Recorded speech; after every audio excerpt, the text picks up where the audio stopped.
is different in your life in this moment? How are your relationships? How is your finances? How is your health? And how does it feel to have it all?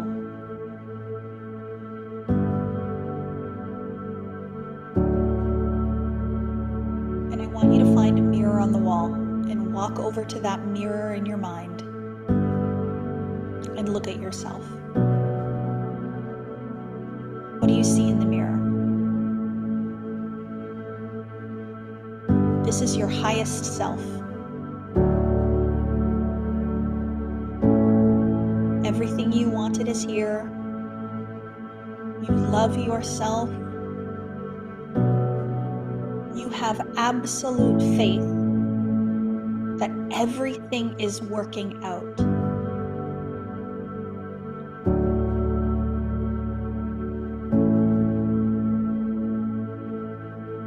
As you look at yourself in this mirror, I want you to notice, is there any fear in you? This is the feeling of fear being gone and being replaced by faith.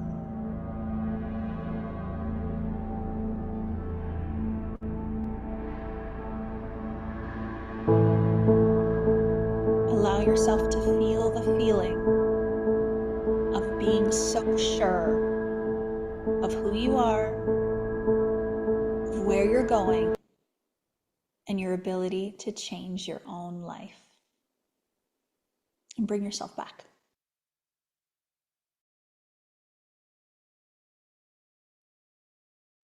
Oh, wow. Okay. I want you to write in the chat how you're feeling. Right? Did you go there? Oh, exciting. Yes. I love it. Elevated, crying, so vibrant. Yes. That's where you belong. And we are so grateful to have you here and with us in this presence and sharing your love. So today we're going to get right into it, okay? So we have an incredible speaker. We have incredible speakers. They're going to blow the socks right off you. I'm so excited to hear from our next speaker. She is Kathleen's personal relationship coach. And as a single lady, I can't wait to hear what she has to say. I've been waiting to hear from Dr. Morgan. So I'm going to call up Dr. Morgan to come up on stage. Pour her heart out to you. I can't wait to hear this. Hi, how are you? Hello, hello. I am so excited to be here. Oh my God, you're stunning. Thank you. Glowing. I love it. Okay, we're just gonna dive right in because everyone's dying to hear from you. So take I it away, love girl. it. Hi, everyone. I am so honored to be here with you all. I adore Kathleen and her entire team, and I can tell just by being here, you all are some of the best people on the internet. Like this community, there is nothing like this. I can feel the energy, and I'm just so honored to be here with you. So, I already feel emotional. We haven't even started yet, but we are going to get into how do you actually embody secure attachment so that you can effortlessly attract the love that you deserve, right? Kathleen and I align on so much. And one of the things is identity. It's not about trying harder, it's not about going on more dating apps. Thank God, right? It's not about all of the doing, the doing, the doing. It's about who do we become? And I want to help you with that in the relationship area of your life. So tell me in the chat, how many of you are single? Or do we have some single people here? I want to know how many of you are looking for love? Shannon's looking for love. I love it. Okay, amazing. We got a lot of people who are ready, so ready for a partner. Oh, you are in the right place. How about those of you? Is there anybody here who's in a relationship? but they are looking to work on that relationship and for it to become better. Do we have people who are married in a relationship, but it can be better. It can be more passionate. It can be more connected. It can be filled with so much love and ease, right? So we have those of you here who want that. I can tell you that what we talk about today will help you, whether you're in that relationship or you're single. So I am so excited to dive into this today with you. We're going to talk about, once again, becoming securely attached, becoming securely attached. And let me see. I'm going to get my screen shared here. There we go. We got it. Okay. Please let me know. Can you all see this? Are we good? We got a thumbs up here. Awesome.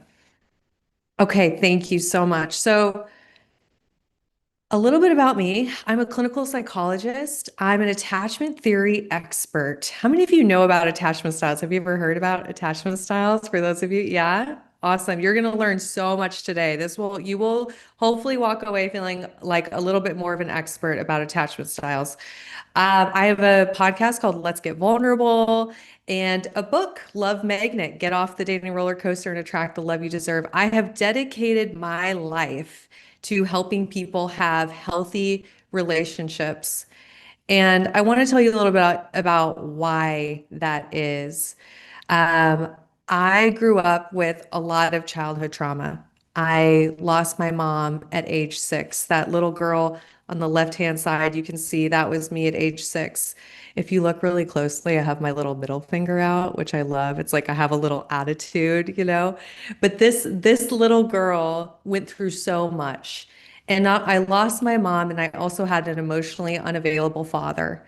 And from a young age, I started to believe very unhelpful things about myself and relationships. So my old beliefs were, I'm not enough. I am unlovable. I'm not pretty enough to be chosen. If I express my needs, I'll be abandoned. How many of you, that's one for you? Of like, I'm too much. I can't express myself. I can't take up space. I'm afraid if I take up space, I'll be abandoned, right? I had all these beliefs. And you'll see in this middle photo, I feel emotional when I look at that photo. I was in a year and a half long relationship with a narcissist at that time. I had zero self-worth.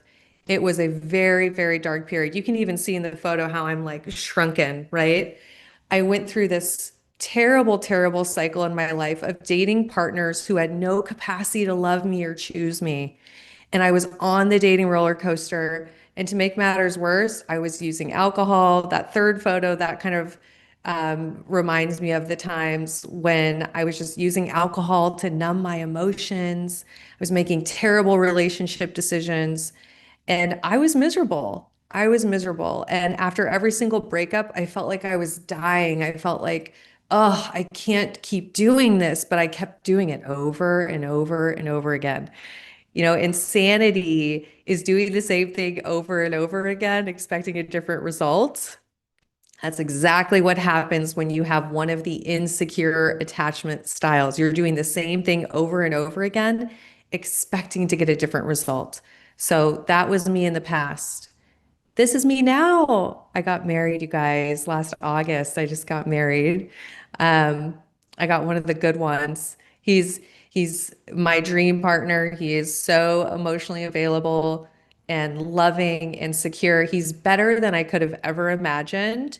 And it's because I became the secure version of me. I embodied these new beliefs, right? I'm worthy of love. I'm enough. I am beautiful inside and out. I know Eric talked to you guys about that yesterday. Body, right? I am deserving of securely attached love that gets better with time. That's a big one. So I was able to become an entirely different person through the work that I'm going to share with you today. Okay. What is it? It's becoming securely attached. It's becoming securely attached. And becoming securely attached is embodying the energy of love. Kathleen talks so much about that. Her and I are so aligned. Embodying the energy of love, not letting fear take over. The insecure attachment styles, which we'll talk about, they're rooted in fear. They're rooted in protection, right? Life is so much better when we come home to our securely attached selves.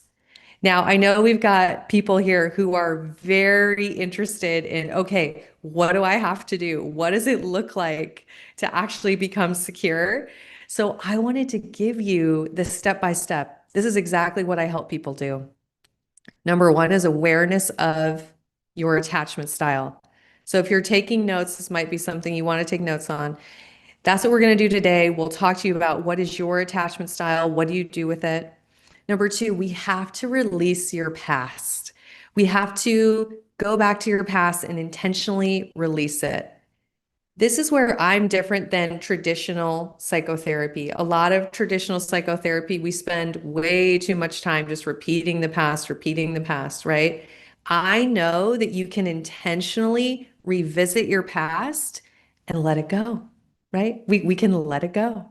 So we have to do that so that we're not carrying our unfinished business from past relational trauma into our next relationships.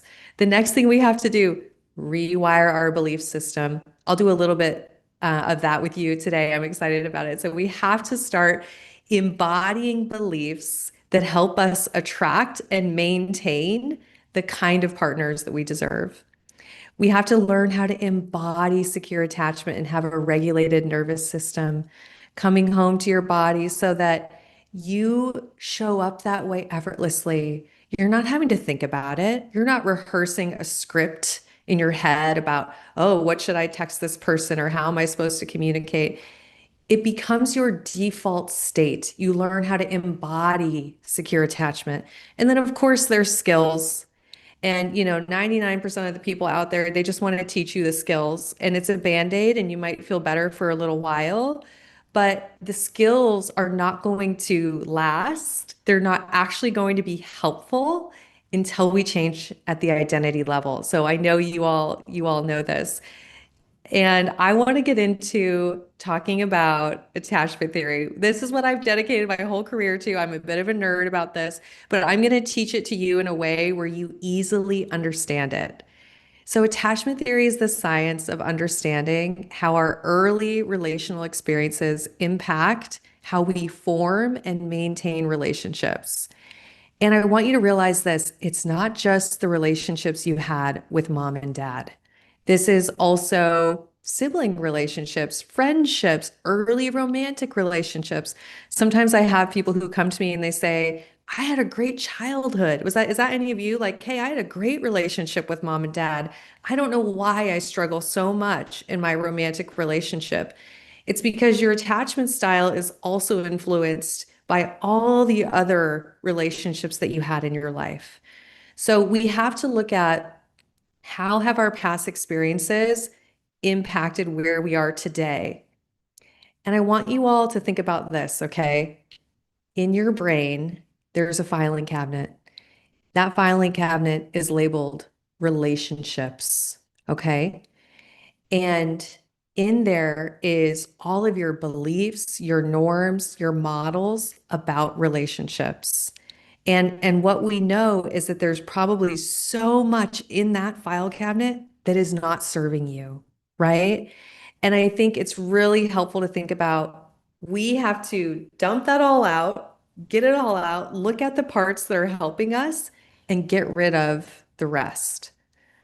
All right, let's move on. So, what does your attachment style explain? How you respond to relational stress, the coping strategies. So, what happens if you don't get a text back? What happens if there's conflict, right? It will also explain those relational patterns that you go through. There's some of you that I know here, and I wonder if any of you remember this or if you can relate to this of maybe it's every 3 months or every 6 months. Every time you get to that time in a relationship, you find yourself pulling away or you find yourself self-sabotaging or the relationship ends unexpectedly, right? We have these patterns that we're not even aware of. And the next thing I want to remind you is that when you do start to understand your attachment style, this is like getting handed the blueprint for healthy relationships. Once we have that awareness of how I'm showing up, where did it come from, and then we're intentionally releasing our past, then we get to move on to the fun stuff that we all want to focus on, which is how do I embody a secure attachment style? But once you understand attachment styles, it is like a light bulb goes off in your relationship life. You will start seeing this everywhere. So I know all of you after today, you're going to be seeing all kinds of new patterns in your life and in your relationships. I want to start out with talking about anxious attachment. Okay, so what is anxious attachment? If you have an anxious attachment style, you're seeking reassurance. Reassurance is, hey, I know that you're there for me. I know that this relationship is going somewhere. I can feel safe. And you're seeking that constantly. And I always tell people if you have an anxious attachment style, it's like your reassurance bucket has holes in it. No matter how much reassurance you get, you're not internalizing it. Okay. So you could have someone texting you all the time, telling you you're amazing, but you're not able to internalize the reassurance.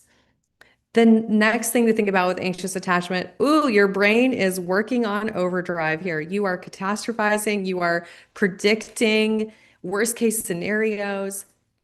You learned at one point that you should try to predict and control, and that that's how you would keep yourself safe in relationships, right?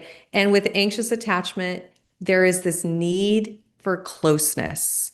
The closer I am to you, then I could feel safe, right? If I'm anxiously attached, if I get really close to you, that's the only time I feel safe. Another thing is the devaluing of self. Oh my gosh, some of the most amazing people that I work with, they could be gorgeous, highly successful, just the most amazing people, probably like a lot of you here. And if you have an anxious attachment, you will still devalue yourself and overvalue your partner. You have a tendency to put your partner on a pedestal, right? And I think the other thing to realize is that with anxious attachment, it's rooted in fear. It's rooted in fear, right? At the heart of every decision, we're going, I don't want to be abandoned. What do I have to do to try to maintain the relationship? Okay. So, and yes, you are not alone. I want you all to know some of the stats on this.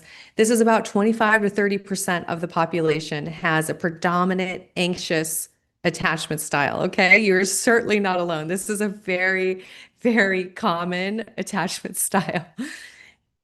And don't worry, we are going to talk today about how to change it because once again, as you all know, we can rewire our brains, neuroplasticity.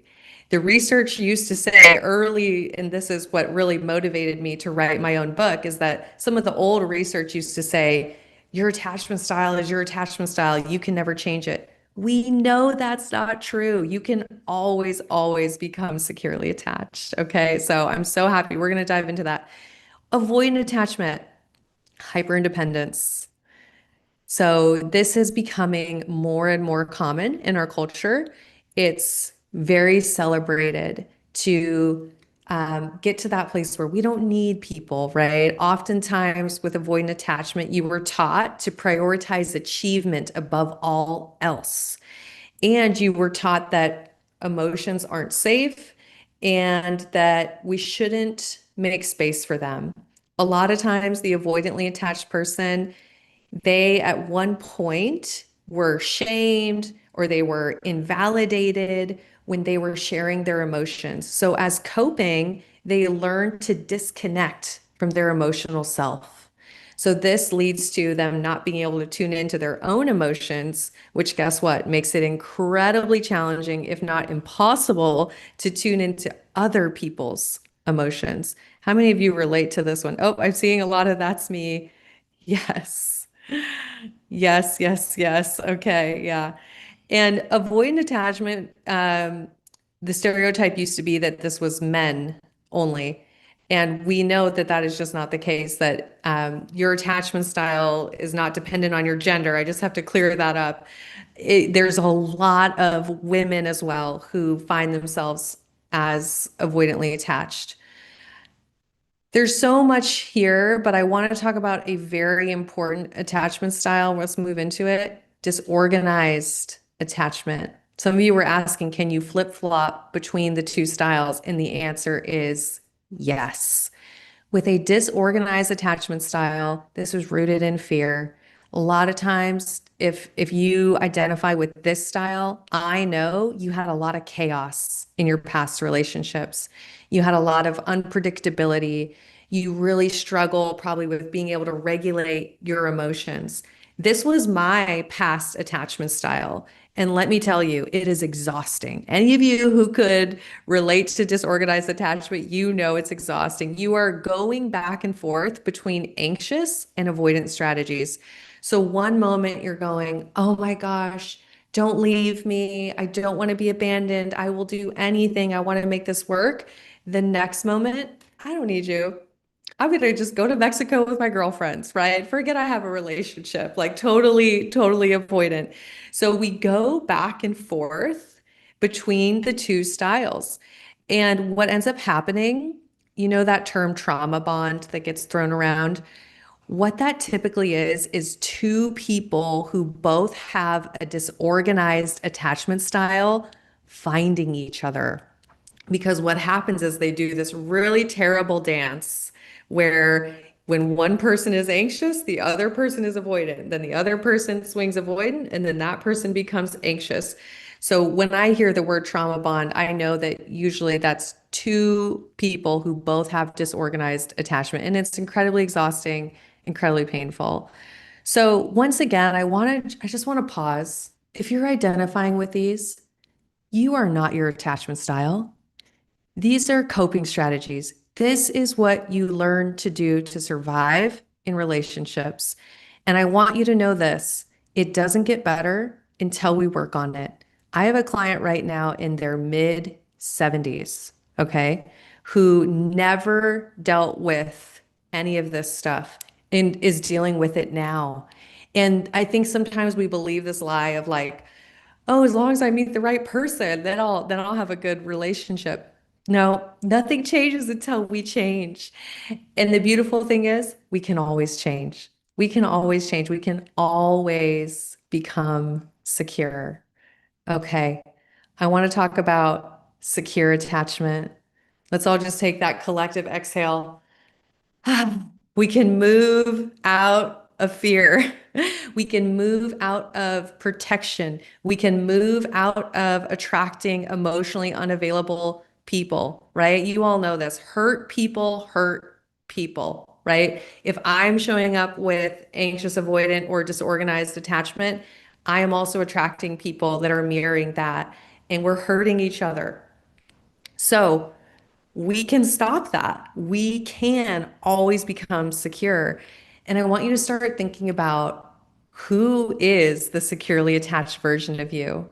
These are some of the things that I know to be true: open, honest, direct communication.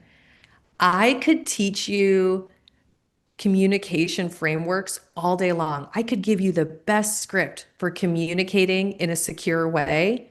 If you haven't changed in your body, it's not going to mean anything, right? So, in order to be able to practice these behaviors and show up this way in relationships, we have to change the inner. But this is some of what it looks like, right? I value myself and I value others. I have interdependence. I can rely on myself and I can rely on a partner. I can enjoy my time with my partner and I love my time with myself. My husband and I, we do this thing called solo Saturdays. Thank God for solo Saturdays. We love our time apart, okay? And it's interdependent. It's interdependent. We love our time together. We cook together. We have such meaningful time together, and we love our time apart. And I think a lot of us in our culture, we are either hyper independent, or how many of you have been in those relationships that become codependent, right? Oh, codependency is the worst, where you just feel trapped, where you feel like you merge with another person. When you have secure attachment, you don't do that, right? You're maintaining your own identity, maintaining a sense of self while also being connected to your partner. And this is what I actually help a lot of people who are in relationships. They have to break those patterns of hyper independence and codependence and learn how to be interdependent. So, yeah. And once again, hyper independence is kind of celebrated in our culture, right? Like we're kind of taught, oh yeah, be independent, don't depend on people. We have services for everything. And now you have an AI bot that you could just talk to instead of talking to your partner. We have to lean back into when I am secure, I am worthy of support. When I am secure, I get to be connected to my partner. Okay. I have so much more I could say about this. This is my favorite style to talk about, if you can't tell. This is where we want to go. This is where we all want to be. And it is possible for every single one of you here. Okay. So I want to talk about a couple other things when it comes to secure attachment. These are the truths about secure attachment. If you're taking notes, make sure you know these truths. Number one, interdependence. I just talked about that.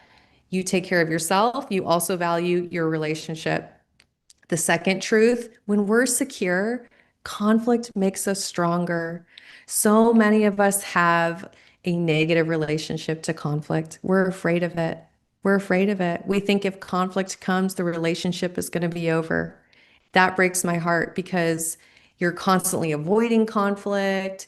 You end up in these terrible conflict cycles. When you are securely attached, you know repair is easy and it happens quickly. When I know that repair is easy and it happens quickly, guess what happens? I share my truth in my relationships. I'm no longer afraid, right? When I'm no longer afraid, what else happens? I can let love in really easily. I can accept love, right? So, this second truth is so important. We're no longer scared of conflict, okay? I want to move on to these final truths here. Truth number three, relationships get to add value to your life. Ooh, a lot of us need to hear that one, okay? I know some people who've come to me lately who say, I'm opting out of relationships. No more relationships for me. And I have so much love for them because I know what happened. They were in relationships that caused pain instead of adding value to their life. And I want all of you to realize this. You're deserving of love that adds value to your life, and it is so available to you. And the quality of your relationships is the quality of your life, right? You get to have relationships. And the final truth here, every area of your life improves when you are in a healthy relationship. Every single area, health, career, finances. When you embody secure attachment, it's not just your romantic relationship, it's everything. So I want to do something with you all, and I want you to definitely remember this quote. You cannot attract the kind of relationship you've always wanted by doing what you've always done. We know this. We have to become a different version of ourselves, right? When we show up differently, we attract different. We know this. Um, Before I do a little exercise with you, here's some links for you. I do have an attachment style quiz. If you're wanting to find out your attachment style, I have the little QR code for you. There's my podcast, my book. I'm on all the things as Dr. Morgan Coaching. So I want to make sure that I connect with you. The podcast has over 660 some episodes all about attachment styles. So if you like this and you want to go deeper, that's a great place to start. Okay, everybody get that? I want to end with an exercise because I think it's really important. Oh, is that QR code not working? I can get you guys a link. I got a link right here. I'm prepared. There you go. There's your link. Go find out your attachment style. Yes, I am a I have my doctorate in clinical psychology. Yes. All right, y'all. We're going to do an exercise. This is going to be a powerful one, okay? I'm going to invite you. I want you to just take a moment. We're going to do a deep breath. That was a lot of information that we just took in. I hope you really got some value out of that and there was some learning for you. And now we're going to go into our bodies for a minute here, okay? And I want to invite you, if you're comfortable, I'm just going to have you close your eyes. Okay. We're going to put your hand on your heart.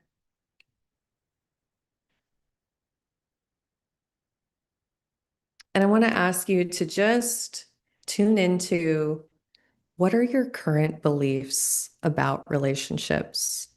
What are you believing right now? Just be very curious. This is non-judgmental, just a place of curiosity.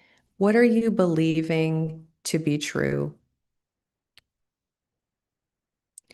For some of you, it might be, I have to work hard in order to be loved. I have to earn people's love. For some of you, it might be, I'm always abandoned. I'm always abandoned.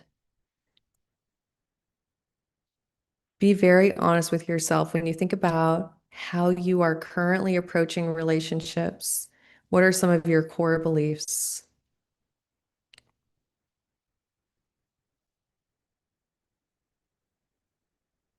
Once you've got some clarity there, I just want you to imagine holding on to that same belief system for the next 5 years.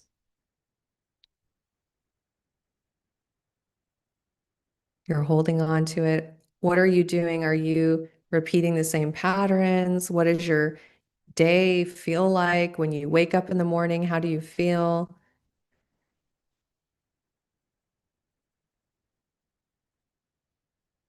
And I want you to go 10 years from now to 2036. You're repeating the same relationship patterns with the same beliefs. What kind of relationships do you have? What's your quality of life like? Are you where you want to be?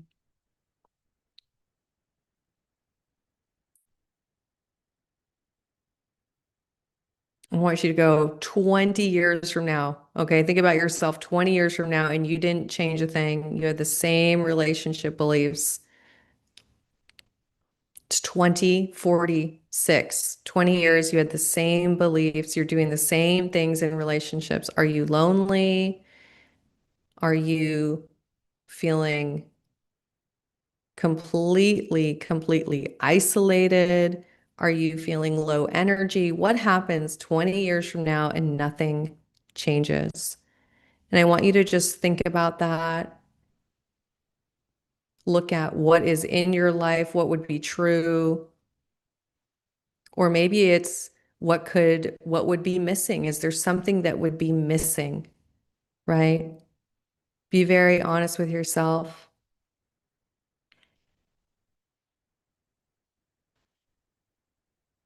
I just want to invite you to take a deep breath. Remind yourself you're in the present moment. It's 2026, January. You get to decide to show up secure. And I want you to practice switching into your secure identity right here, right now. Okay. I want you to feel it in your body. And I just want you to ask yourself this question. What is true about my relationships when I'm embodying secure attachment? Who is the securely attached version of me? What do they believe about themselves? What do they believe about relationships? What do they know to be true when they're operating out of love instead of fear? What kind of partner, what kind of relationship are you bringing into your life when you're embodying secure attachment?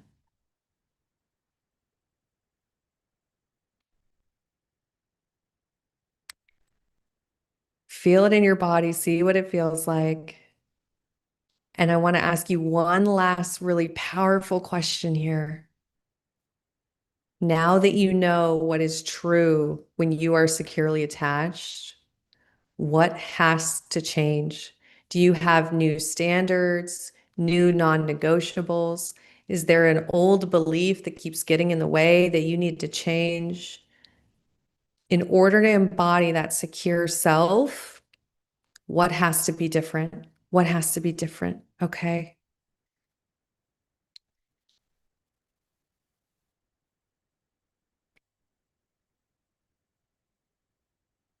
Okay, so good. And when you're ready, I want you to just feel into that secure identity. Remember, secure, you know that you're enough. You know that you're so worthy of love. You know that you can communicate openly, honestly, directly. You know that you can show up with authenticity, and you know that no matter what, you are able to trust yourself, and you trust yourself in relationships, and you trust yourself to attract emotionally available, high value partners. All right. So I just want to invite you to just feel into that one last time. Remember that feeling, and then come back to the room and start thinking about what I left you with. What has to change for you to embody that secure self? Okay. And then if you want to have a lot of fun, you can start thinking about, what does it feel like in that ideal, secure relationship, embodying that ideal, secure relationship. This has been amazing. I'm so happy to have been here. I think I went a little bit long, but I just wanted to make sure you all got the highest value that I could possibly bring you. I'm so honored to be part of this community. I'm so honored to be connected to Kathleen. She really is the absolute best. I just adore her. And I'm sending you all so much love, really, truly. Thank you. Thank you for having me.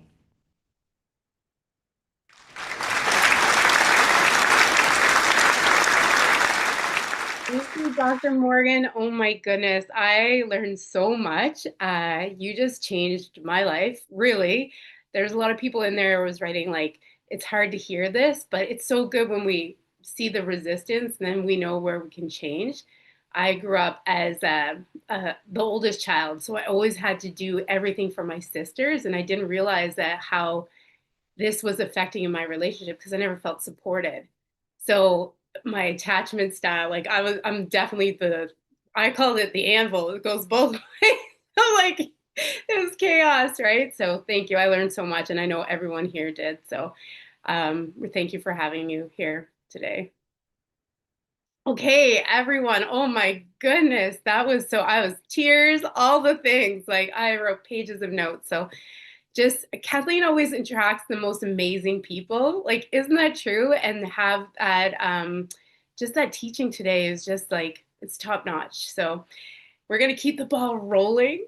Okay. And this next speaker, like I went to go look up her Instagram. I went and followed her Instagram, looked her up on Instagram, and just the accolades, like it's just insane. So I can't sit here because I would need like a scroll that folds out because this girl, she is top notch, top tier. She's one of Anna's good friends, and she is a visionary in fashion and beauty. So I am going to call up Jennifer Walsh to the stage, to the stage. I'm so excited to hear from you, Jennifer.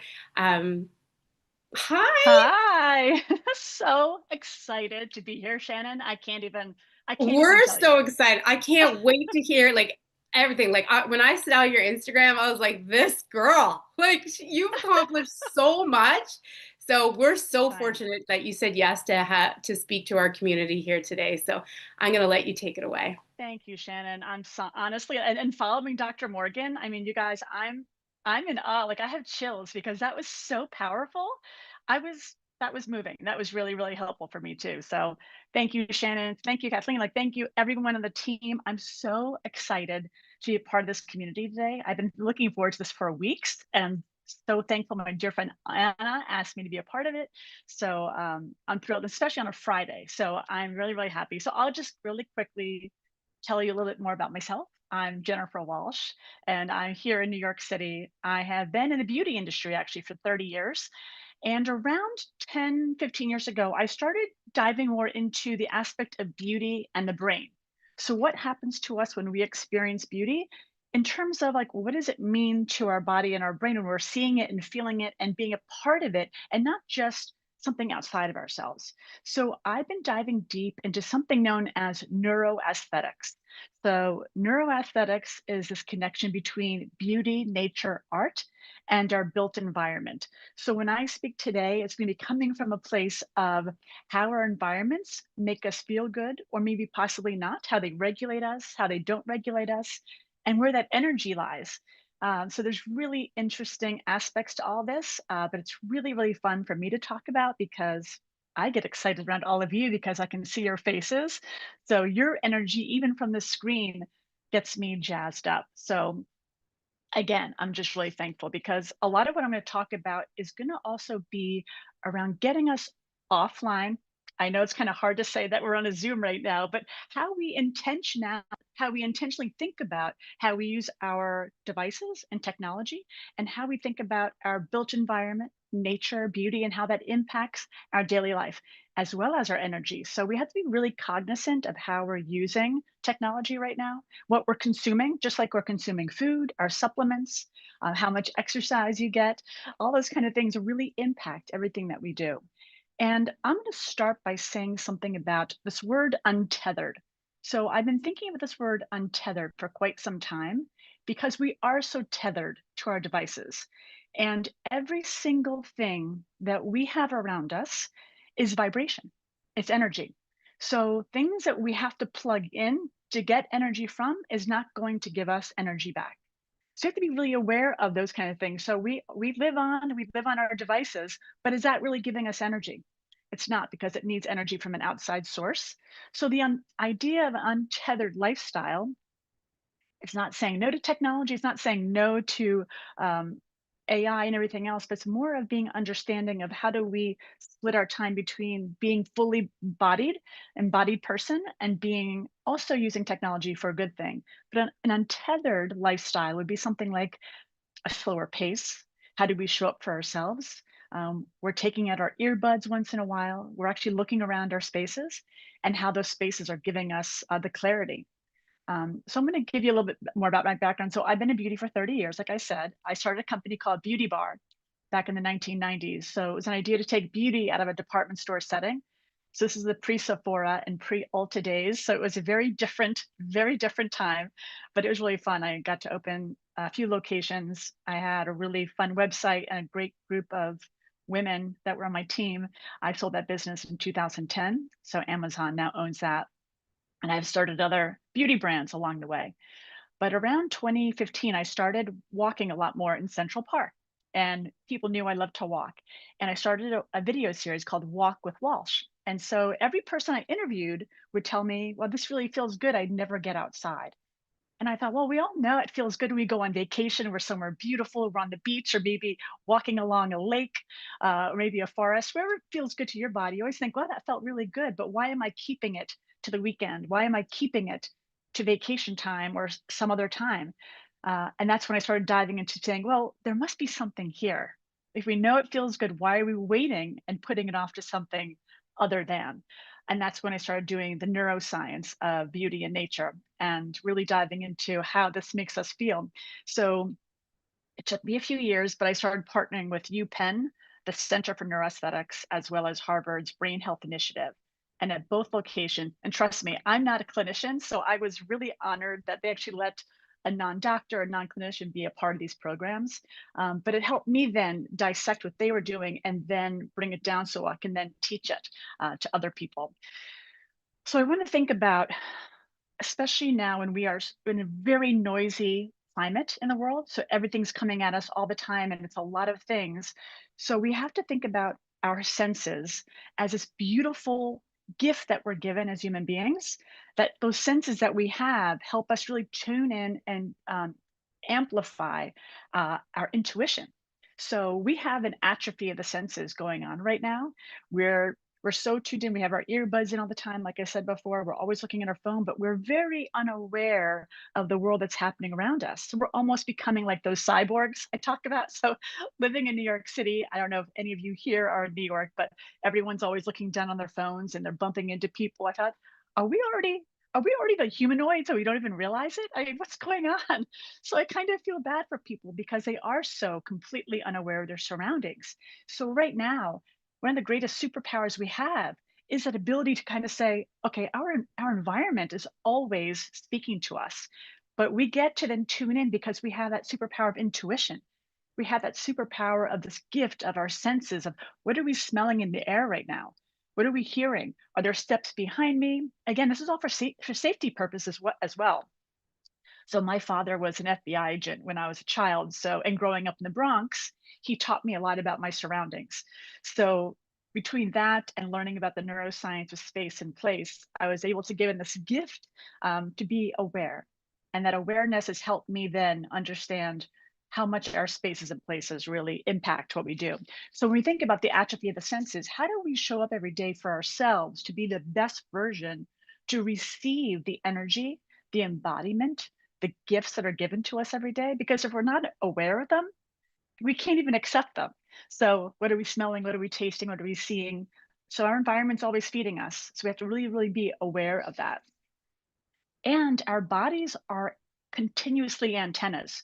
So when I really realized that around 10 years ago or so, I never thought about our bodies as antennas because while we get energy from each other, we're also getting energy from our environment, our houses, hotel rooms, offices, wherever you are, the environment we're in is continuously feeding us or depleting us.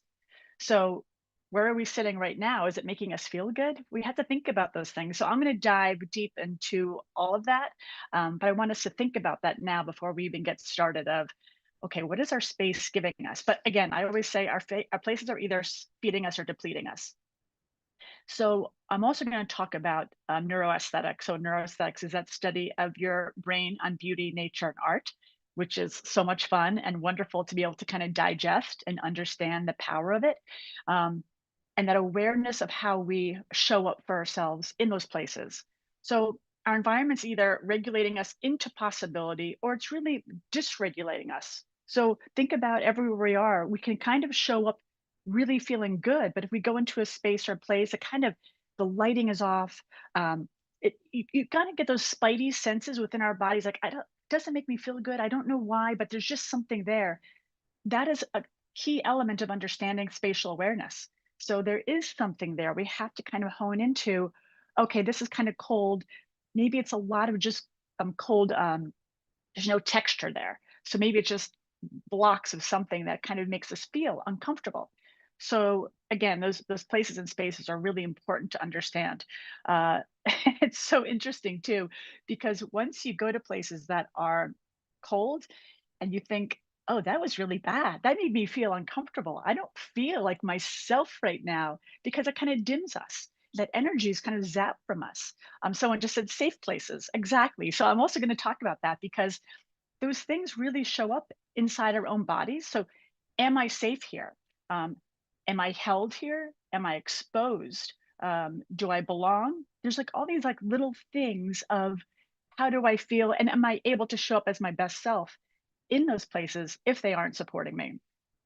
And before you manifest anything, our nervous system decides it, whether you can hold it. So we might be doing all the best work we can do with Kathleen and everyone else in the beautiful program. So we are doing the body work, but if our environment is also threatening or also hurting us, we can't actually be that person that we ultimately want to be.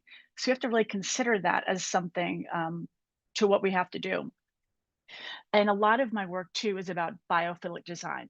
And so biophilic design is taking natural elements from the outdoors and bringing them inside. I have like this little plant right here. It might be fake, but at least it's a little bit of greenery. Again, I live in a New York City apartment, so I try and fill my spaces with more nature. So biophilia is our innate connection to all living things. It's our love of life. So maybe if you read some magazines, you'll see people talking about biophilia or biophilic design. Again, these are natural elements that we can bring indoors because we did evolve outdoors. So when we are living our lives, I say we're living in a box. We go to work possibly in a box. We might be, so biophilia is Biophilia. And I'll give you guys notes. And if you guys need anything later on, I'm always happy to support Kathleen and everyone in this program. So whatever I could do to help you, for sure. But we have to be really, really aware of those places and what they're giving us.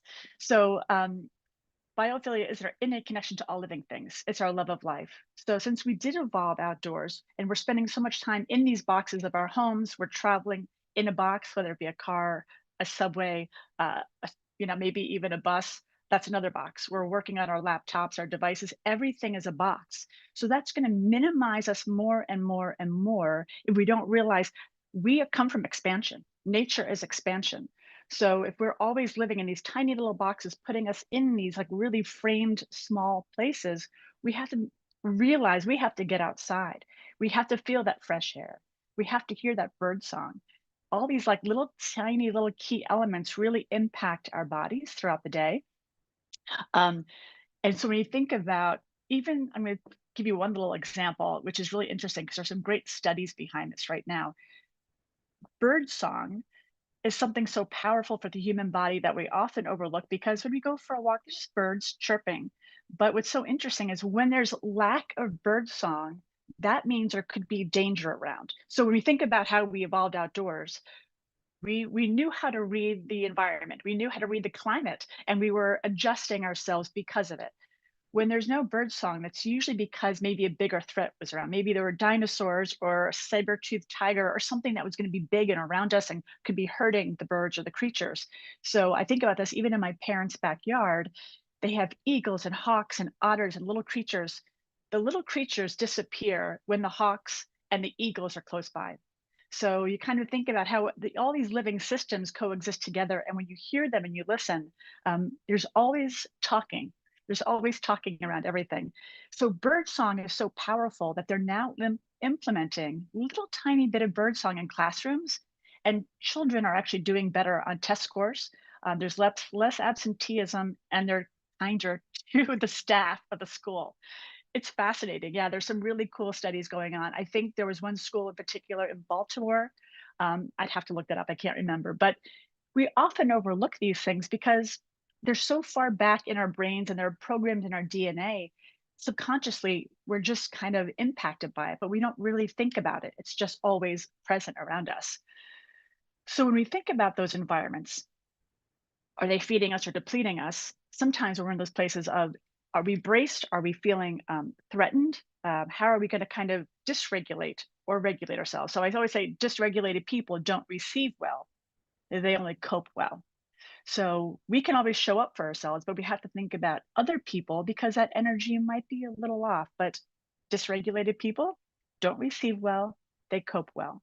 So again, this is all about all the things we do, our environment, our livelihood, how we feel about ourselves. I mean, we all have down days. I mean, I've had down weeks, down months, down years. So how do we then try and help ourselves get out of those places that can feel toxic or tiring? And I want you to think about a few words too, like clarity comes from the prefrontal cortex. So even if you can look at nature for 40 seconds, all you need is 40 seconds. So if you can look out your window, if you're looking at a plant, something that's living, 40 seconds of looking at nature will relax the prefrontal cortex. That relaxation, 40 seconds is all it takes, will help you get out of your monkey brain, which we always have like all these tabs open. I always say like our brains are like computers. And if we have a million tabs open on our computers, that's kind of like our brain. So it's always thinking about all the things we have to do, but how do we find that clarity that we truly need? Because we do go from one thing to the next to the next. How do we slow down?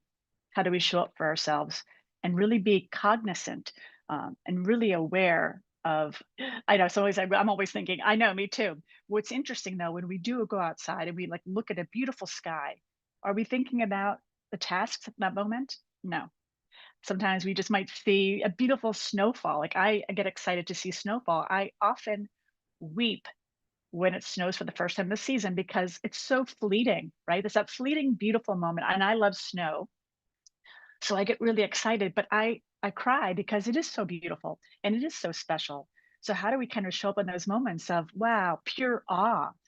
Awe is this really interesting gift that we have too, because awe is an ability for us to be completely in that moment. Again, that monkey brain goes off and we're there and we show up and say, God, that was so unexpected. That was so beautiful. Look at that butterfly. It can be the most tiniest of moments, but that tiny moment can fill you with such gratitude, with that awe, that it kind of propels us in a space of thankfulness. And with so much happening in the world around us, we have to find those moments of beauty, awe, and joy because that kind of fills us, that swell within us really impacts us in such profound ways. We often overlook it. So, because again, it's like, oh, yeah, it's something other than, but that's what makes us human. What makes us human is that feeling and that emotion of how do I regulate? How do I bring embodiment to myself when I am in a space of, wow, even if I'm having a terrible day, if we have terrible days, you think about, oh God, I kind of want to go inward. I want to get under the couch or the blankets and just, but the best thing we can do is to take ourselves outside, go for a small walk, whether it be in your backyard, hold a tree for a second. Always like little tiny things that we can do. It's like putting your feet in the grass. You know, like all the kids say these days, you know, don't forget to touch grass. It's really real. It's so real. And there's also a really interesting thing. I like to always like drop little interesting elements of the science here, but there's something called phytoncides. So phytoncides come from pine trees. So pine trees, conifer trees, cedar trees. So if you see these pine trees on a walk or in your yard or wherever you might be, maybe on your street, take a few moments under that pine tree. So these conifer trees release something called phytoncides. It's their terpenes. And terpenes are actually like just completely bathing themselves continuously in these terpenes.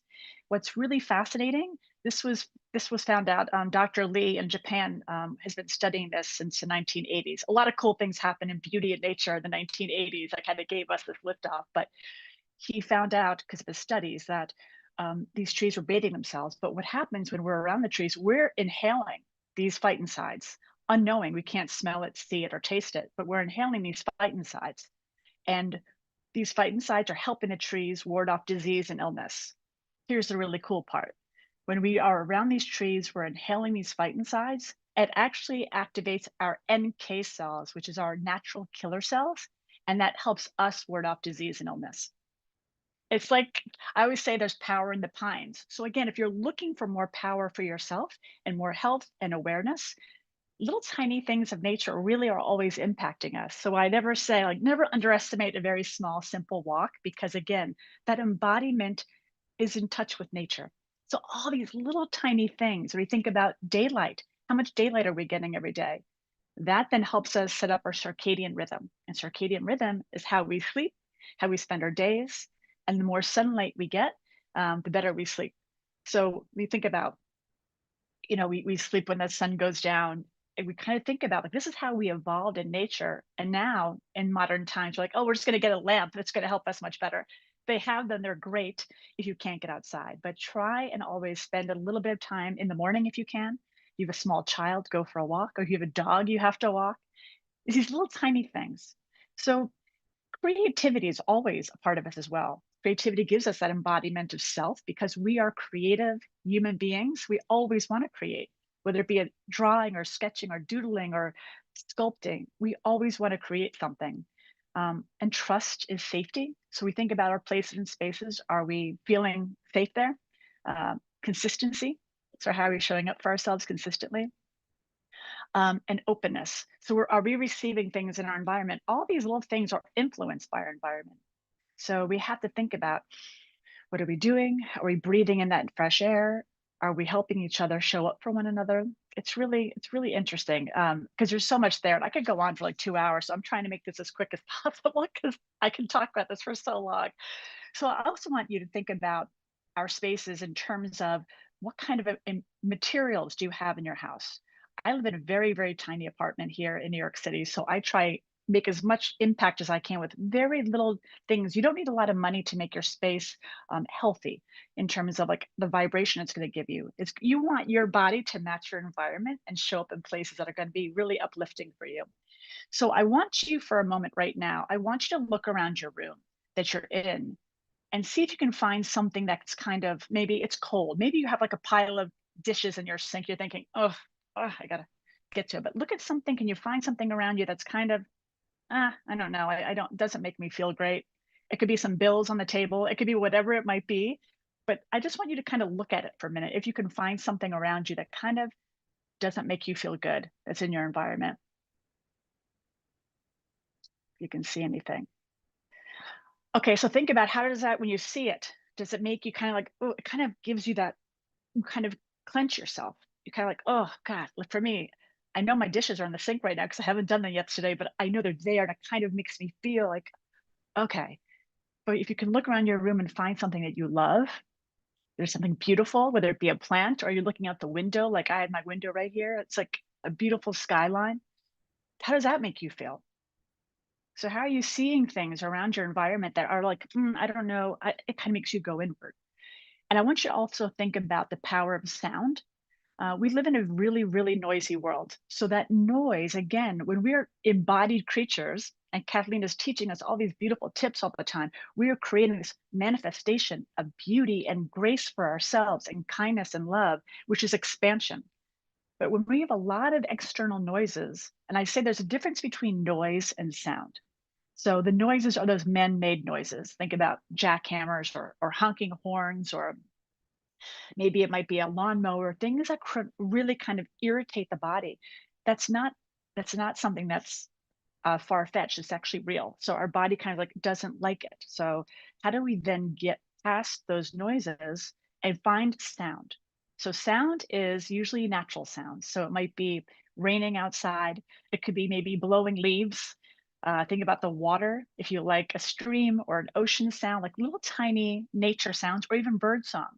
So if you're trying to combat the noise of the outside world, I would say you don't need a lot of money. You can put your YouTube on, which I do in my house, my apartment here.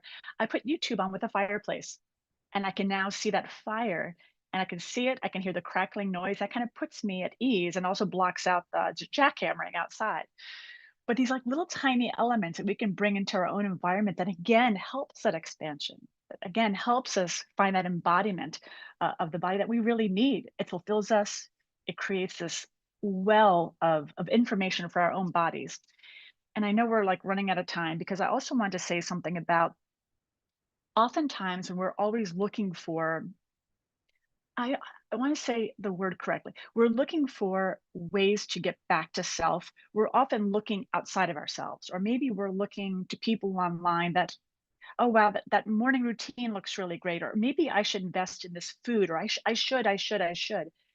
I want people to think about their own ancestral intelligence. I call it the original AI. So for me, I'll just say for myself, I love the cold. I love the damp. I love the snow. And people say, "Are you crazy?" I said, "No, I'm Irish. I come from this little tiny. I mean, I personally am from the Bronx, but my grandparents are all from Ireland. So when we think about what our grandparents, great grandparents, and so on, what is our ancestral intelligence giving us? So maybe there's someone you might be following online, and you do like their breakfast routine or their morning routine. It might be great for them, but is it going to be good for your ancestral intelligence? So again, our bodies are so intelligent. So think about what we already have within us. So if we can go back and find out about, ask your parents if they're still alive, ask your grandparents if they're still alive, like where did we come from? How did we get here? And then you kind of put those dots together like, oh, now I see myself differently. Now I can show up for myself very differently. And when you do that, that kind of work then helps you then help not just yourself, but your family members, your colleagues, your community. And that really makes you thrive and grow. It's so important to kind of think about how we transform ourselves in the place and space of awareness when we do go back personally. We don't really have to go and look at everyone else's, you know, uh, morning routine when we can kind of say, oh, I think this one would be better for me because of where I evolved. Um, And I know we're running out of time, but I really want to just say one more thing. I want you to think about every day as a gift, because your future self is built through small environmental proof. So again, scan your environment wherever you are. If you want a new life, I don't want you just to visualize it. Start living in a space that matches it. So little tiny things, fractal patterns, the light that comes in, like dappled light. So when we think about when we're outdoors amongst the trees, there's dappled light coming in from light that may be coming through the trees and the leaves. We feel at ease there. There's just a calmness because we evolved there. So there's so many key elements of neuroaesthetics and how nature protects us and how nature guides us and how nature gives to us. And again, when we're tuned into it, it then helps us elevate that embodied wisdom. And embodied wisdom is so powerful and it's so already richly, deeply into us. And that intuition is so powerful. So I have a million things I want to say, but I'm just going to leave it at that because I want Kathleen to come on next because I know she's going to wrap it up.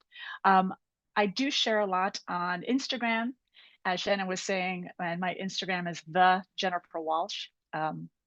I'm on LinkedIn as well as the Jennifer Walsh on LinkedIn, but I try and share information about neuroaesthetics and how the embodied soul, we want that.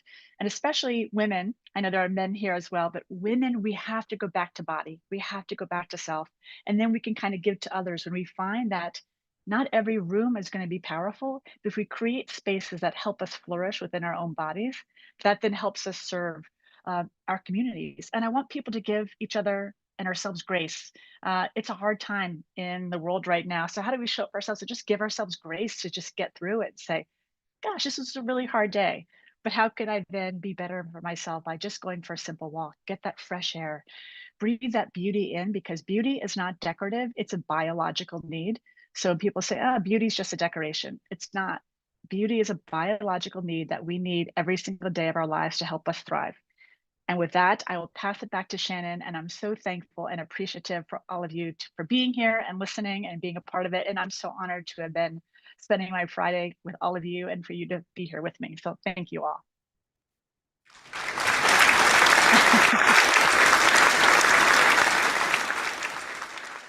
Oh, Jennifer, that was amazing. Oh, wow. Like, I think the phrase go sniff a tree, like get into nature, like who's going to find the pine trees? One thing is I'm from Nova Scotia, Canada, and I'm like, I do not like the cold. My ancestrals must have been from Arizona.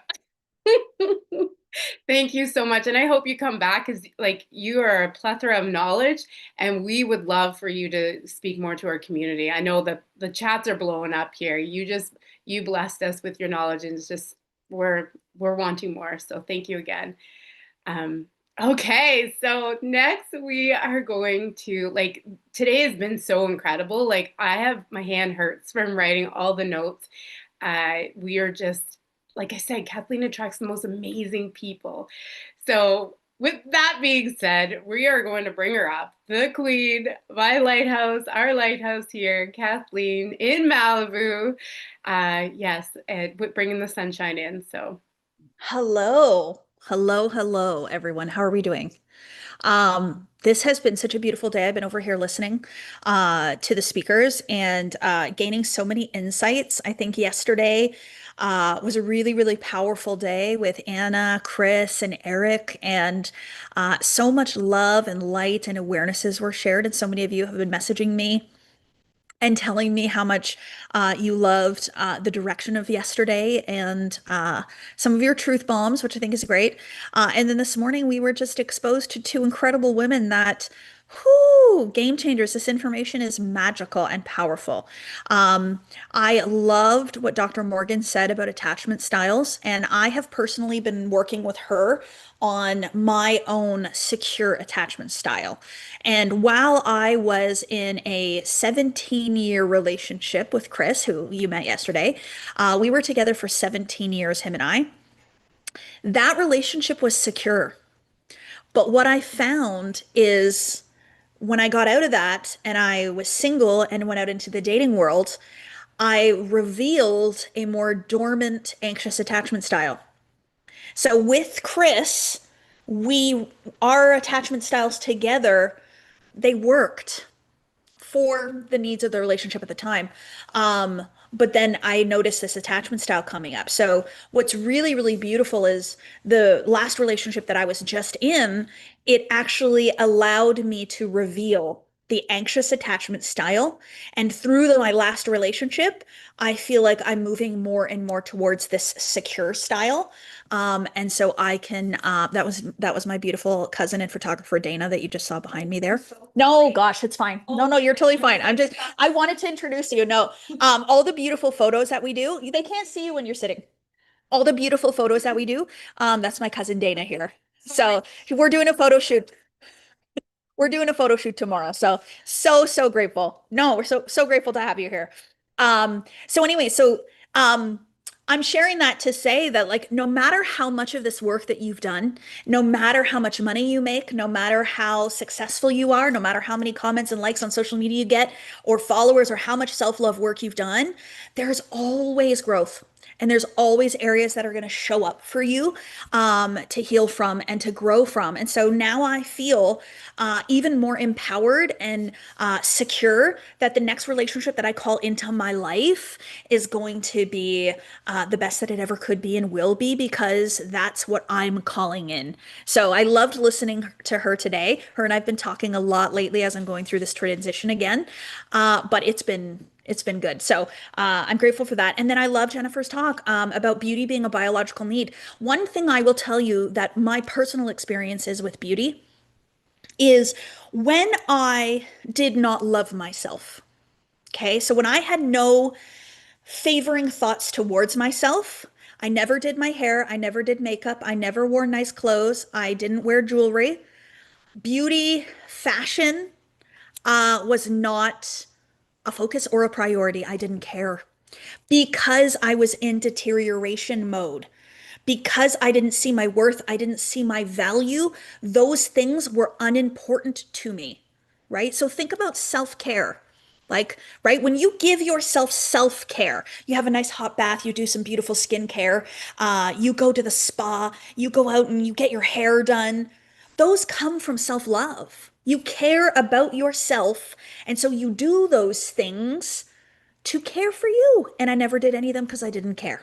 So I loved her topic. I love her conversation, and I thought it was magical. No, I'm not engaged. I'm single. I'm single. I'm a single woman and empowered, and I'm moving through it beautifully. So, anyways, it's just been a transition recently. So, anyways, enough about me.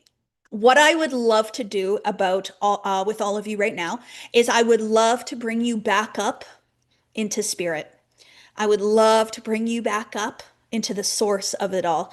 I would love to remind you. So, we've had a lot of information, we've had a lot of knowledge, we've had a lot of perspectives and perceptions, we've had a lot of intellectual activity going on. And I really, really want you to now go back up, right? To allow yourself to remember, allow yourself to soften, allow yourself to feel, and allow yourself to get out of the intellectual mind. What I have found has been my most empowered way of moving through anything is to go higher. Okay. So to go higher means to go back up into spirit, to go back into the source of it all. It is the beginning of all shift in spirituality, right? So spirituality encompasses the higher power thoughts. It's very, very ethereal. It's very, very, what is the meaning of life and what are we here for? And what is this higher power and who is God and what is universe and what does all this mean? It's not the small thoughts that are within your head. It's not the intellectual mind trying to figure something out. Can you move your screen to your left a little more, please? Unfortunately, what has happened with my new laptop is that this laptop doesn't let me do anything. If I move the screen, it just moves me. So this is all I can do. We tried to figure out how to turn this off. When I move, it follows and all that. So we don't know how to do that. And it doesn't matter. We don't need to be centered. Listen to my voice. Don't worry about what you see. Just listen to my words and listen to what I'm saying to you, okay? Move up into spirit. I'm asking you to elevate, to rise, right? So go back up. So what are we really? What are we really? We are the awareness of our thoughts. We are the awareness. No, we're not energy. That's what our physical body is. Okay? We are awareness. Okay? We are what is aware of our thoughts, what is aware of our body, what is aware of what each speaker is saying today, what is aware of the feeling of our fingertips touching. We are awareness, right? So when we talk about the I am, I have a beautiful tattoo with wings, and underneath of it, I put I am. And so the reason that means so much to me is because I remind myself every single day that I am. That's it. I exist. I am here experiencing humanity. And the real and the truth of it is that I am is the source of it all. And the I am is the higher power. So I am not Kathleen Cameron, the human, sitting here on a Zoom call with all of you. That is my awareness now inside a human body speaking intellectual words into all of you. But the truth is that I am the divinity within. I am the source within. I am what is aware of my human experience, right? So I am the God within, the universe within, source, infinite intelligence, whatever language you want to use. I love spirituality because spirituality encompasses all religions, right? Spirituality transcends religions, which means it's outside of a box, right? It is limitless. All of our beliefs combined create spirituality. Your individual beliefs create your relationship with spirituality. What's so magical, even within my team, we have members of my team who do not identify as being part of a religious doctrine, but we have some who do, right? And so what that means is Diamond Academy isn't one religion. We're not here to talk about a religion. We're here to talk about higher spiritual concepts. So are we all spiritual? Absolutely, because it's who we are. We are spiritual beings who are having a human experience that have been called forward to help all of you remember the truth of who you are and to help you have a human experience that feels better for you while you're here. That's our mission. That's our purpose. That's our call to good. It is told to me every single day. Get this in front of more people, Kathleen. Get this in front of more people. Get this in front of more people. Why? Because the more people that hear these messages, the more people remember that they are, I am, the more people who realize that the truth of their mind and that story isn't actually real, the more humanity is released from its own internal suffering. So that's the truth, right? So that's why I want to return you back up. When Morgan's talking about attachment styles, so beautiful. That is all patterning and programming in the subconscious mind. That is not the truth of who you are. The truth of who you are is what is aware of those attachment styles that's programmed in the mind. So when we come from a higher spiritual perspective and we come up outside of the mind, we can observe it with grace, with love, with light. And we could say, oh my gosh, look what our human thinks they are. Wow. Let's help them reprogram that, right? Let's help them reprogram that. Let's move them back to the remembrance that they aren't flawed, that they aren't broken, that they don't have something wrong with them. They just believed ideas that are limiting them. They just believed ideas that are limiting them.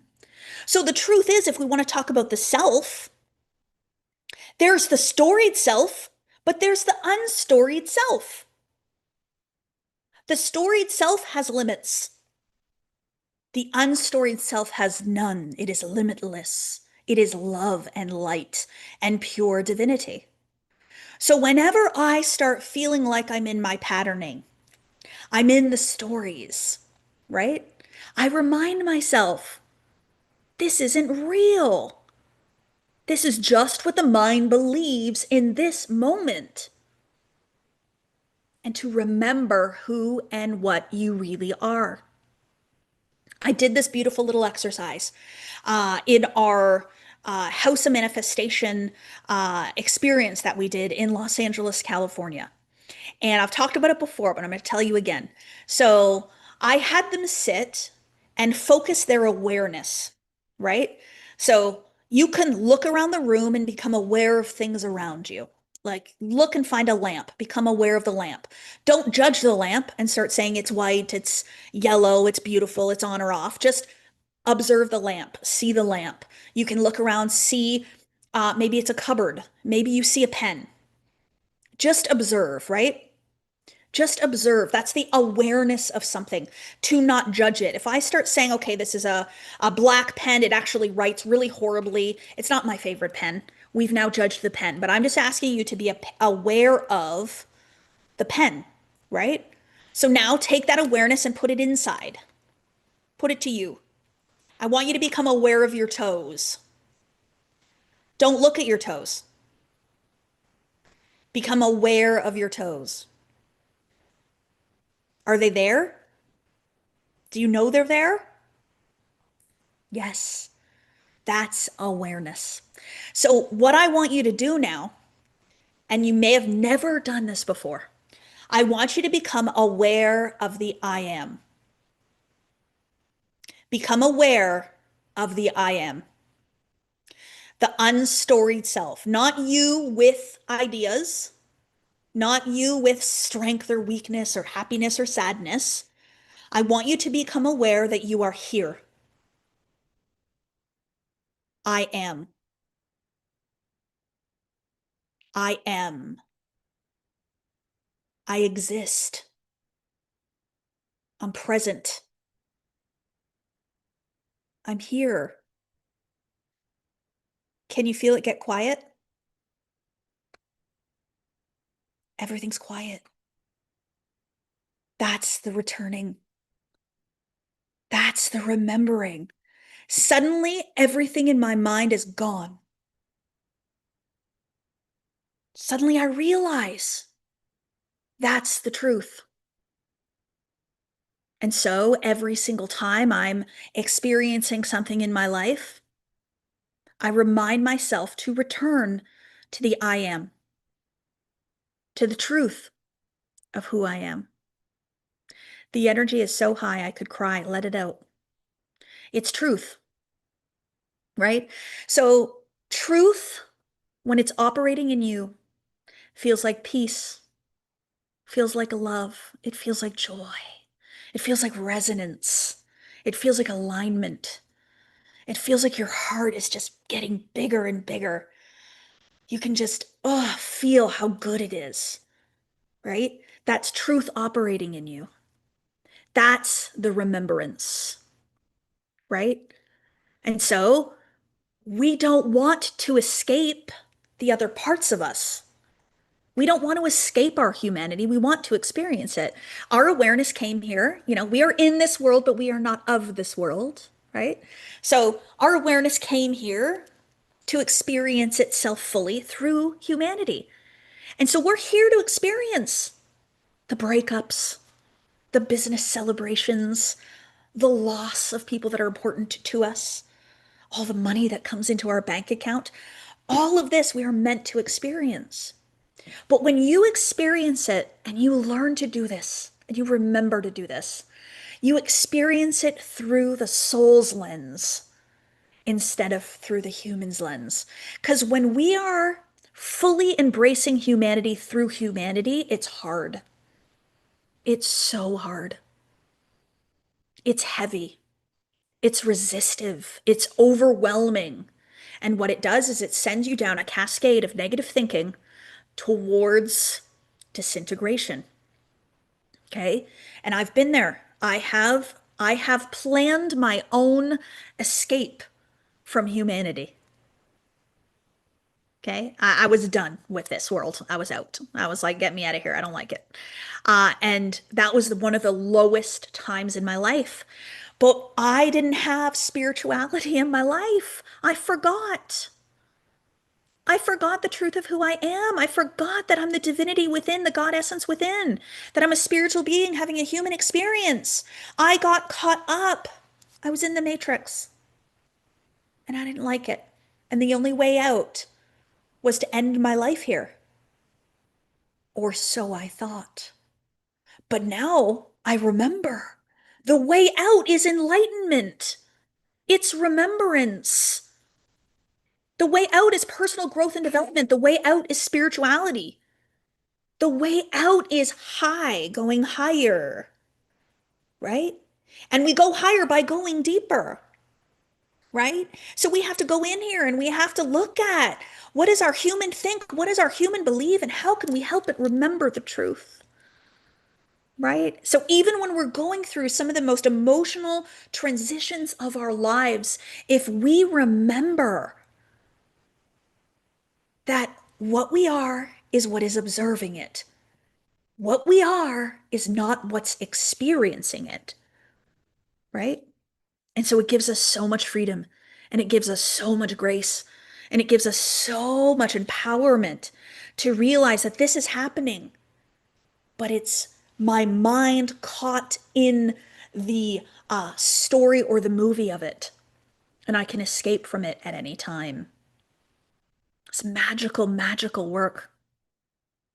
And then we can go even further then, and we can realize that our life and the way in which we experience life can be changed in two ways, right? So we remember that we are spirit, we are a soul having a human experience. We are source energy coursing to and through us, right? So we have access to this beautiful channel, this beautiful light. And so we can change our life first by being aware of the patterning and programming and telling new stories. So freedom from suffering exists almost immediately when you decide to not believe that story anymore and create a new one. But then this is where the power of manifestation really comes in. We can say, well, I really would love to experience this. And we can use our source energy, which is the truth of who and what we are, and we can guide and direct it towards a new human experience.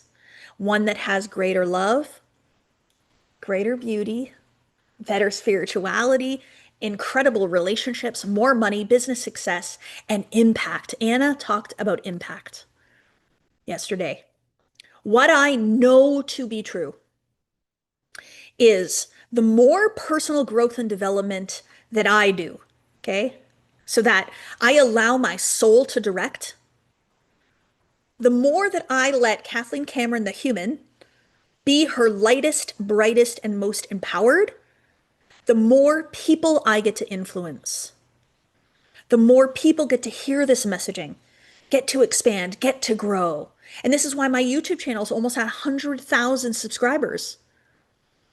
As I lighten, as I become more and more limitless, as I become more empowered, I am open for more of you to hear, to awaken, to enlighten, to choose this path yourself. And this isn't about you believing what I believe. This is about believing in your power and you deciding what's the best thing for you to believe about you. I heard this beautiful saying, and I actually, when I started my course with Jason Derulo, I bought him a beautiful journal. And inside of the journal, I wrote this quote. And it said, if you want to change the world, you can't be the source, you have to be the channel. Why would I put that in a journal for him? Right? Because as the human that's up on a pedestal, pop star of the world, he's made a certain influence. But now this man who's elevating, expanding into the next iteration of him with impact and growth on humanity, he's now the channel. And the channel is now to transmute all of God's energy, all of source energy, all of humanity to be impacted. And it's a magical time. So that's why I always say, the words that are coming out of my mouth, out of this Kathleen Cameron vessel right now, it is the truth of existence that's coming out of me. These are not Kathleen Cameron's personal thoughts, right? These are truths that have been within my consciousness, that have always been sitting here, that I'm allowing to come through and to be truth. This is why I cannot speak from PowerPoint presentations, from notes, from a plan. I can't. Because sitting here with a piece of paper with notes and checking off lists, that doesn't speak to your soul. That speaks to your human, which is great. But for me, this is about speaking to your soul. That is what I am here to do. I am called to serve you on a soul level, from a higher spiritual perspective. That's why you all feel me so much, because I'm taking you out of your intellectual mind. I'm helping you to remember, right? Another thing that I wrote down, and I have no idea where it came from or when it came from, but I was looking through some of I have some notes on my phone. So when I hear things, and it could be my own intuitive thoughts, it could be God completely given that to me, it could be somebody else said it. But what was so beautiful is I opened up my notes today, and I read something to the girls, and they loved it, but it's not applicable for us today. But the other one that was sitting there, I had written is, love is yours to give yourself. Love is yours to give yourself, right? Beautiful. And why is that? Because you are love. That's the truth of who you are. Even when we think about loving others, what it means to love others, what we're actually saying is, when I think of you, when I'm with you, when I'm next to you, I feel the feeling of love within me. Right? But it's still the love that I am, right? Love is the truth. It's a natural state. It's me. I am love. And then when I'm with you, it's amplified. When I think of you, it's amplified. Amazing. I feel it more. But nobody's giving you love and nobody's taking love. Can someone take love away from you? Right? Can we take light from the sun? Can we? Can we just take it? Sorry, sun, I'm taking your light away. No, we experience the light of the sun. We feel its warmth, right? We see that it lights everything up so we can observe it. Our eyes maybe get a little squinty because of the brightness of the sun, but we can't take the light's sun away. So it's the same thing with love. We can't take somebody's love, and nobody can take ours. It's who we are. Just like our light and our source and our divinity within, right? Nobody can take your divinity away. Nobody can diminish it. Nobody can make it smaller. Nobody can change it. And so I'm just reminding you that this is the power of this work. It is magical. But we have this beautiful thing that God has given us called free will. Okay? So if we all agree then that we are all interconnected to the God energy, the source energy within. So that beautiful formless substance, energetic field that is source of everything is also flowing to and through us.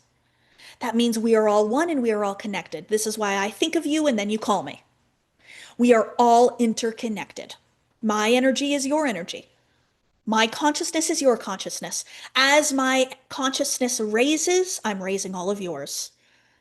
We're all connected. We're all linked. Right? So what that means then is we have the creative power within us. Our creative abilities, Jennifer Walsh was talking about how we are all creative and we love to create. That's the God within. Creation. That's the source within, right? So we all have this drive, this desire to create and to grow, but we've been given free will. So what that means is we've been given the choice to use our God energy how we want to. We've been given the choice to direct it, to guide it. So I was somebody who was in a very depressed state, we would say. And so I used my source energy to send me down a spiral. Now I understand it and I've done the opposite. I've now used my source energy to spiral in the positive and to spiral so big and so powerful and so magical in the positive that the YouTube channel has 100,000 people that subscribe to it. Beautiful. You can all do that too. You can use God's energy, your source energy within, towards whatever it is you want. That's your free will. But in order to do this, what do you need to do? You need to be empowered. You need to be limitless. You have to control your humanity. You can't live in fear. You can't. Fear is limiting you. Fear is taking this grand power and it's going like this. When you become fearless, bold, daring, what happens? Source energy goes like this. So that's why I sit here and I be the boldest that I can be in this moment, as bold as I can be in this moment. Because I know that I'm meant to serve humanity through this work, not a few people, millions of people. And so House of Manifestation, this summit right now, the affiliate program we are about to launch in a few minutes, this is all part of God's plan. This is part of raising collective consciousness. This is about people becoming involved in a movement towards elevation and ascension for all. Right? And you may have your path to do so. And we can serve you in Millionaire and Modern Mentor through that path. That's how we will help you through coaching and mentorship and programs, right? To help you in your vision, your mission, your calling. But if you don't have your own vessel or vehicle, and this one resonates with you, then this is where I want to be able to give you an opportunity. The one question that I have gotten over the past 6 years, over and over and over and over and over again, is, Kathleen, how can I refer people to you? How can I help people through this work without creating my own coaching academy and running my own business and, creating a YouTube channel and all the things, right? And so the opportunity is finally here. We're finally ready to go. And this is where we can come together and advance humanity. So I think we've got about 15 minutes. I'm going to talk about our beautiful affiliate program. We're going to guide and direct source energy right now. Remember, we're doing it from love and light. We're doing it from our soul's perspective, what we would love. We aren't doing it from limitation. We're not going to be limited. We are not going to be afraid. We are here to act upon what we are meant to do in this world, which is to elevate humanity. We are meant to tap into our gifts. We are meant to remember, and we are meant to grow. And the more people you help, the more you help yourself. The reason why my growth has been so drastic and so transformational is because I am in this every single day helping people. So I'm advancing others more and more and more. And through the advancement of others is how I'm advancing myself, right? Okay. I'm also going to give away right before the tail end, so stay on. I'm going to be giving away the one-on-one coaching call. So I know one of you is going to have that one-on-one coaching call with me. I think Jenna got the last one, and her and I just spoke a few days ago. It was a beautiful call. I sat out there with my matcha, out in the beautiful green canyons with the sun, and had a beautiful conversation with her. So I will do that right before we end, and I have a song that we're going to end with. We always end with a song, so don't log off until you're there. But before I talk about this, is everyone aware of their I am? The truth. Okay, you can feel it? Yeah. Okay. I just wanted to get you out of the intellectual mind a bit. I could feel there was a lot. There was a lot of thinking. I just want you to feel the truth. Remember. Yeah, okay. My job is done here. Okay, so for those that maybe aren't as aware, we have House of Manifestation, which is a community. So House of Manifestation is essentially an app where you log in and you have access to guest speakers in all 6 of the houses of manifestation: spirituality, health, money, business, fashion, beauty, self, and love and relationships. And so I thought about all of the 6 kind of facets of our human experience. What are like the 6 like buckets? And I called them houses now. So we have guest speakers in all of those. So the speakers that you saw on the summit, they're speakers from House of Manifestation plus so many more. We have so many more in there. And then we also have meetups and a book club, right? So that is our House of Manifestation community. It is all about coming together with a group of individuals, a community, unity, right? To be unified in what? The advancement of each other. So when you're a part of a community where it's all about how can I help you grow and how can I grow within a community that helps me grow, it's a totally different thing. So we're not going in here with our egos and being like, okay, what can I take here for myself and leave? This is about building community. We have people who have met their best friends in our communities, partnerships, business relationships. People in our community have lifelong relationships now of expansion. Yes, Monica, I love that so much. So we truly love our House of Manifestation community. On the other side of that, we have Diamond Academy. Diamond Academy is the coaching academy. It is high level mentorship, courses and programs, retreats. Okay. So House of Manifestation is a community, whereas Diamond Academy is the mentorship courses and programs. So individuals that take the Millionaire Program, individuals who take the Modern Mentor Program, my inner circle, they're a part of the Diamond Academy. So they've joined the academy.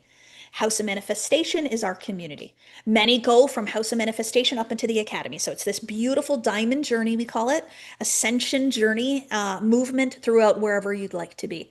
So if you're somebody that is at a level where you have your own business or your own career and you have your own set path of where you'd like to go and the ways in which you want to help humanity, that's already preset, I want you to look at our Diamond Academy. You're here for a reason.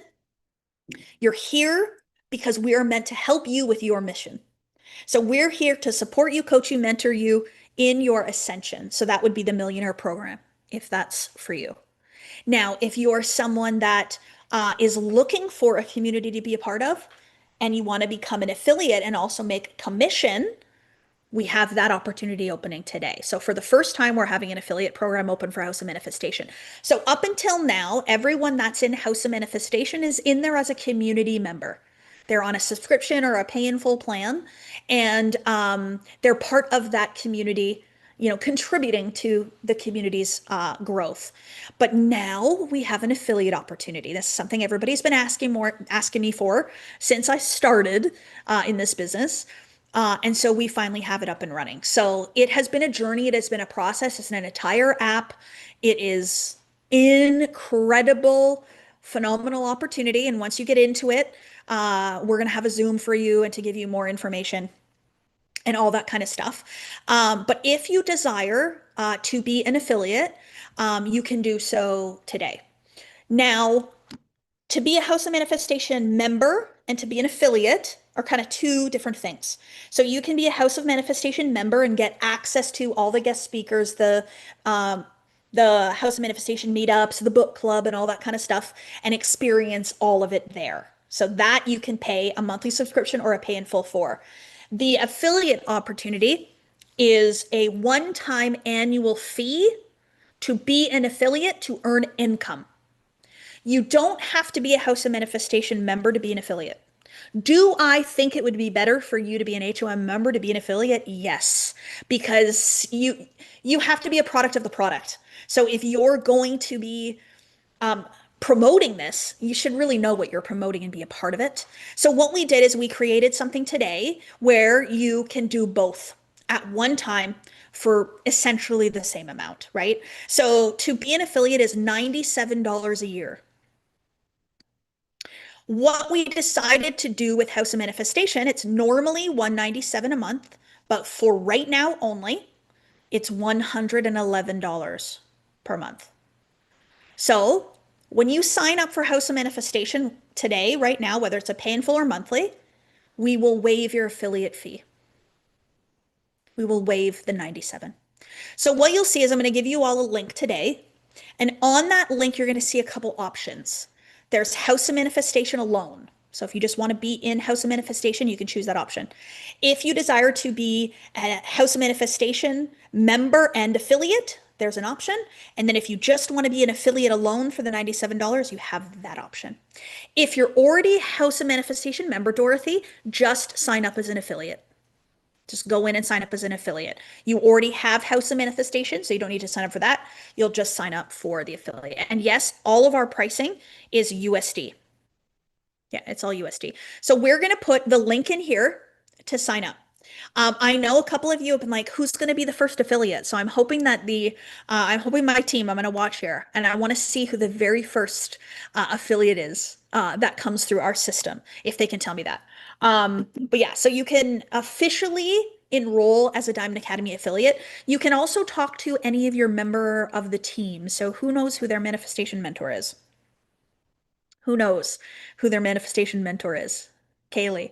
Yeah, beautiful. Jesse. So you can reach out to them and they can also make sure that you get the right link so that you sign up for the right thing. We are also going to have additional resources and everything for affiliates. So don't worry, we really, really want you to be successful in all those things. So the first affiliate, oh, Shannon, you want to mention? Shannon, are you coming back on in a minute before we play the song? Shannon just said she wants to mention. She wants to mention it. Where's Shannon? Can we call Shannon up for a minute? You want to mention who the very first affiliate is? It's Chrissy Dolan, and I'm so happy for her. She's Aw. been a homegirl for a long time, so I'm Yeah, excited she's an for her. active House of Manifestation member for sure, right? Yes. Oh, And it's that's actually so good. 99 for the affiliate. Oh, 99. Oh, sorry, guys. 99. Okay. It's I don't know okay. all the numbers. I don't know all the numbers. So we're going to put the link in the comments right now. You can also find the link on my Instagram. You can find it on the YouTube channel. You can email info@diamondacademy.ca. Or you can reach out to any member of the Diamond Academy team and they will make sure that the link is sent out to you. So from now until the end of the month, we are going to have this in place. So the $111 per month for House of Manifestation instead of $197, and then the waiving of the affiliate fee until the end of this month. So don't wait. We're also going to have an affiliate meeting coming up. Do you have a date set for that already, Shan? Yep, Tuesday. We're meeting on Tuesday. You will find when you become an affiliate, it's actually right in the app and you can just click on it and you'll see the information right there. It's so easy, it's so user friendly. So you will be able to come on. We're gonna meet weekly on Tuesdays as affiliates so I can help you grow and share this. Like it's like throwing a rock in the water and the ripple effect. And that's what we're here. Yeah, I love that. And the other thing too, with being affiliate is that you're earning commission. So you're earning a percentage of every House of Manifestation that you refer people to. I will say there's one caveat. We are only in 5 countries right now. So we're launching the affiliate program in Canada, US, Australia, Germany, and the United Kingdom. So those are the 5 countries that we're launching right now. And in the next 1 to 2 weeks, we're adding 10 more countries. So the first 5, and then it'll open up and expand. So if you are a part of another country that's not one of those 5, hold on to your hats, get in touch with a member of the team, and as soon as they're available, we will announce it and we will let you know. So you can imagine with this, it's such an opportunity for us to globally be able to impact more people, but it's going to take time to onboard all of the countries. So stay with us. We are absolutely global. And what I really, really want to say too is if you are already an HOM member or a Millionaire Modern Mentor member and you want to be an affiliate, yes, you will have to just pay the $99 for 1 full year. Go in and sign up. You're going to have additional bonuses, additional trainings and information. You'll also have meetings with Shannon. You'll make the commission. And then there's the spiritual currency alone from referring people to our community, because those individuals that get really, really close to us, that grow alongside us, they really, really start to advance. And then they come back to you and they're like, oh my gosh, thank you for doing this. And then the last thing I'll say too is for those of you that are interested in that higher level mentorship, right? I was the type of person that was very all in, high level, give me all the goods. So if you are someone that wants to join the Millionaire Program, perhaps my inner circle, we do have a special offer for those programs as well right now. And you can speak to your Diamond Academy team member about that, your manifestation mentor about that. And anybody that signs up for Millionaire specifically today, I have a bonus offer for you. I have a big bonus for you. So I just want to give everybody, no matter where you're at in your journey, you want to be an affiliate, you want to be House of Manifestation, or you're ready for that high level mentorship, that we have a beautiful opportunity for you to join us right now, not tomorrow, not the next day, not the next day, but right now. And this is where true growth and realization happens. I want to remind you all that it's time for us to stop searching for outside of us and to start searching inside of us. And I want that to stop now. So if you click on the link, you can enroll, you can sign up for whatever feels good for you. But those that do decide that they want to do the high level mentorship and coaching, which is the type of woman I was, I went all in. I have a special bonus for you for today only. Okay, and I know we've had Millionaire students enroll in the past couple days. They'll have it as well. Any last minute questions? I know there's a lot about the affiliate program. I don't want to get into the weeds about it. It's on the website. There's frequently asked questions. It's all there for you to grab. That's the intellectual mind. I want you to stay in spirit, stay in the knowing, remember the version of you that knows, and go towards what is calling you the most. Okay? Go towards what's calling you the most. Okay, last minute questions. Okay, so the person that's getting the one-on-one call, hold on, is she on? Are you Yeah, telling she's me on. okay? Yeah, I saw it. So the person that has won the one-on-one coaching call with me, oh wow, this is going to be good, is Angela Street. Where are you? Oh, we're going to talk.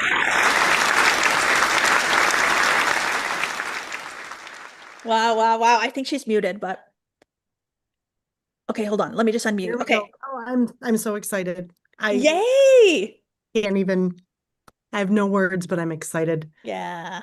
Jenna So is in good. my space here too. Jenna Miller, I referred her Oh, good, good. you a while ago. So Oh, well, that amazing. energy. Because Jenna's who I just spoke to, so that's beautiful. Correct. Oh Exactly. man. Well, I can't wait to chat, Angela.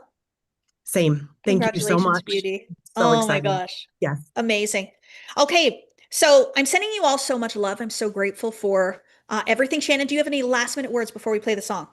Yeah, just if you're in Toronto area, January 29th, bundle up, come see us 6 to 8 at the Louis at the St. Regis Hotel. We just want to give you a hug and come get in our loving energy. You'll meet all the mentors. We're coming in town for a meeting, so you'll meet most of your mentors there. I think everyone's going, so it'll be a party. We're gonna have some fun. So that was it. I'm going to be meeting on Tuesdays for the affiliates. So all your questions I can ask. And then we're having a home tour next week that you can invite all your people to. So as your new affiliates, we'll have a home tour next week that you will have weekly. I do a home tour weekly but Kathleen's joining me next week. And we will pump all the people that you're bringing in. It's just think of it like a ripple effect, right? Yeah. Just loving energy. So that's And the all. beautiful thing is, like, we get to design this, you guys. Like, we're going to design this together, this impact on humanity through House of Manifestation, through all the affiliates, all the community members, my team. We get to design how we want to do this and how we want to impact the world. And I'm so grateful that we're all going to do this together. It's truly magical. And then for you all to be able to make your own life better through the service of others, like that's what this is all about. So I'm grateful for all of you. I'm sending you all so much love. I'm excited for what's to come for all of us. It truly is magical. We do have probably an LA meetup coming in June, so stay tuned for that. But I'm going to end this with a beautiful song. And this song, actually, I played this for the team once. We were having a team meeting and we were giving out little awards. We were giving everybody awards. And we played this song. And so Jesse played it on our morning meeting this morning before we came onto the live. And I think it's just such a beautiful reminder of, you know, understanding that by you being visible, you being seen, you going after what it is that your soul is calling you to do, you stepping into your greatness is the way in which we make the world great. And so don't play small, let's play big, and let's all, put ourselves in the Hall of Fame together. So we're going to play Hall of Fame by, I don't know who it's by. I don't know who does the song. But anyways, called Hall of Fame. But let's experience it together. And then let's change the world. I love you all. Take it away, Jen.